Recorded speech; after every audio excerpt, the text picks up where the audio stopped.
সকাল আমার মিষ্টি বন্ধুরা, কেমন আছো তোমরা? আশা করছি তোমরা সবাই ভালো আছো এবং সুস্থ আছো। তো আজ তো শনিবার, দেখো আজকে আমার উঠতে একটু দেরি হয়ে গেছে। তো উঠতে দেরি হয়ে গেছে বলে সব কিছুই দেরি হয়ে গেল। তো দেখো এখন আমি সকালটা শুরু করলাম চা দিয়ে। তো দেখো চায়ের জল ফুটছে। তোমরা কে কে চা খাও সকালবেলা? আমি যদিও খাই একটু হালকা পাতলা, কারণ সকালবেলা একটু চাটা খেলে ভালোই লাগে, তবে দুধ চা নয়, লিকার চা। তো এই দেখো জলটা ফুটছে, এর মধ্যে চিনি দিয়েছি, জলটা ফুটছে, এরপর চা দেবো আর একটু আদা দেবো, বুঝেছো?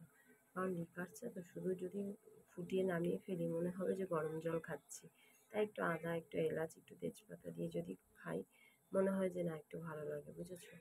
তাই বন্ধুরা, তোমরা আমার মতো কে কে লিকার চা খেতে ভালোবাসো কমেন্ট করে জানিও, ঠিক আছে?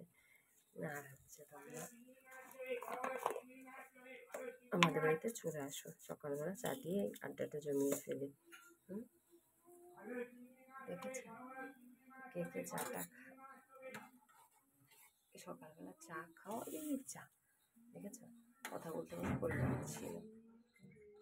তো দেখো হালকা লিকার দিয়ে এবার ডিপ লিকার খাই না। কেন খাই না বলো তো? ডিপটা আমার খুব একটা ভালো লাগে না।